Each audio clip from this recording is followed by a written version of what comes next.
Existe um comportamento que muitas pessoas chamam de amor, mas que na prática pode estar impedindo alguém de crescer no seu momento certo. Esse comportamento é proteger alguém das consequências das próprias escolhas. Você resolve problemas que não são seus, justifica erros que não são seus, assume responsabilidades que pertencem ao outro. E muitas vezes faz tudo isso acreditando que está sendo uma boa pessoa. Mas existe uma pergunta difícil e profundamente libertadora. Até que ponto ajudar é amor e a partir de quando passa a ser uma forma silenciosa de impedir alguém de amadurecer? Essa reflexão nos leva a uma fronteira delicada da vida humana, a diferença entre cuidado e controle. Hoje vamos olhar para isso através de duas lentes profundas da psicologia. De um lado, a psicanálise de Freud, que investiga as motivações inconscientes do comportamento humano. De outro, a psicologia individual de Adler, que colocou a responsabilidade pessoal no centro do amadurecimento psicológico. Quando colocamos essas duas visões lado a lado, algo muito interessante aparece. Imagine algumas situações comuns. Uma mãe que resolve todos os problemas do filho adulto, uma pessoa que constantemente paga as dívidas emocionais ou financeiras de alguém que nunca aprende, um parceiro que sempre justifica comportamentos irresponsáveis do outro, um amigo que vive resgatando alguém das consequências das próprias escolhas. À primeira vista, tudo isso parece generosidade, mas existe um detalhe importante. Quando alguém nunca experimenta as consequências das próprias atitudes, essa pessoa também nunca desenvolve responsabilidade. A vida humana precisa funcionar de um mecanismo bem simples: ação, consequência, aprendizado. Se alguém remove constantemente a consequência, remove também o aprendizado. E o resultado é uma forma sutil de infantilização. A pessoa continua repetindo os mesmos padrões, porque nunca precisa realmente enfrentá-los. Freud revolucionou a compreensão da mente humana ao propor algo desconfortável.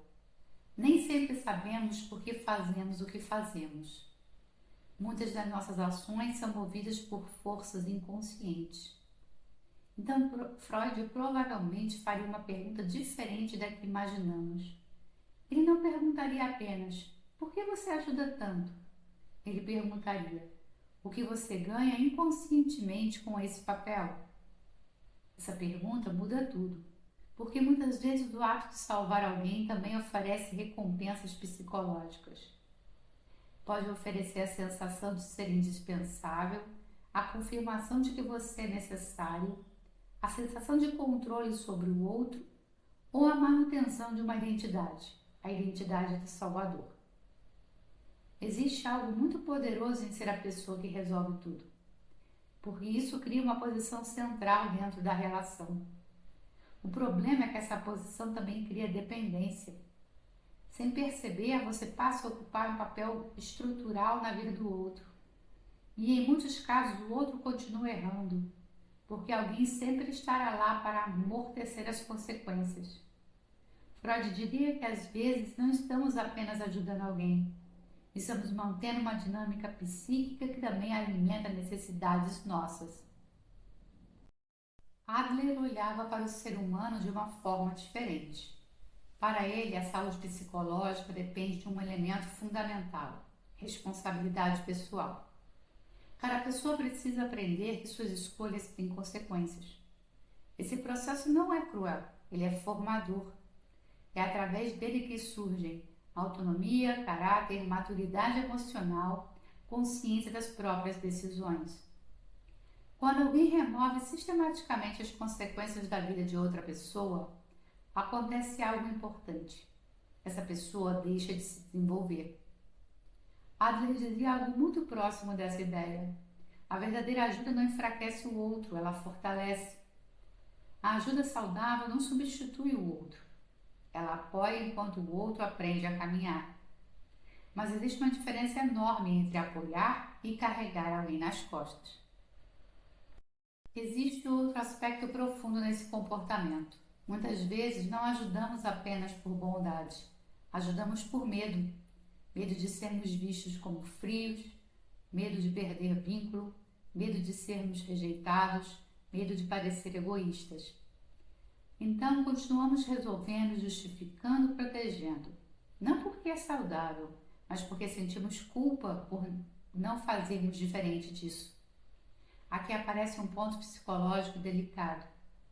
Quando a sua identidade depende de ser necessário para os outros, você começa a atrair ou a tolerar pessoas que precisam constantemente ser salvas. E assim nasce um tipo de relação muito comum. Uma pessoa que sempre salva e outra que precisa sempre ser salva. Esse padrão pode durar anos, às vezes décadas. Existe um momento importante na vida em que algo muda. Você percebe que amar alguém não significa viver a vida dessa pessoa. Amar alguém também significa respeitar a liberdade dela, inclusive a liberdade de errar, porque errar é parte da maturidade humana. Quando alguém enfrenta as próprias consequências, algo poderoso acontece. A pessoa começa a perceber que suas escolhas têm impacto real. E esse é o primeiro passo da responsabilidade. Sem esse encontro com a realidade, o crescimento psicológico nunca acontece. Então surge a pergunta prática: como ajudar alguém sem impedir o crescimento dessa pessoa? Primeiro, distinguir a ajuda de resgate. A ajuda fortalece, resgate enfraquece. A ajuda oferece apoio, resgate substitui responsabilidade. Segundo, aceitar o desconforto. Quando você para de assumir responsabilidades que não são suas, algumas pessoas podem reagir mal. Elas podem dizer que você mudou, que ficou distante, que ficou egoísta. Mas muitas vezes isso acontece porque a dinâmica da relação mudou. E aquilo que antes era dependência precisa agora se transformar em maturidade. Terceiro, confiar que o outro pode crescer. Às vezes, a maior demonstração de respeito que você pode oferecer a alguém é acreditar que essa pessoa é capaz de lidar com a própria vida. Mesmo que isso envolva erros, mesmo que envolva dificuldades, porque crescimento exige experiência. Freud nos lembra que nossos comportamentos muitas vezes escondem desejos inconscientes. Adler nos lembra que amadurecer significa assumir responsabilidades pela própria vida. Quando unimos essas duas visões, surge uma compreensão profunda. Às vezes, proteger alguém das consequências das próprias atitudes não é amor. Pode ser medo, pode ser controle, pode ser necessidade de validação. Mas o amor maduro faz algo diferente. Ele não aprisiona o outro na dependência. Ele respeita a liberdade do outro de aprender com a própria vida. E talvez uma das formas mais profundas de cuidar seja esta: não impedir que alguém cresça, mesmo que isso signifique deixar essa pessoa enfrentar as consequências das próprias escolhas.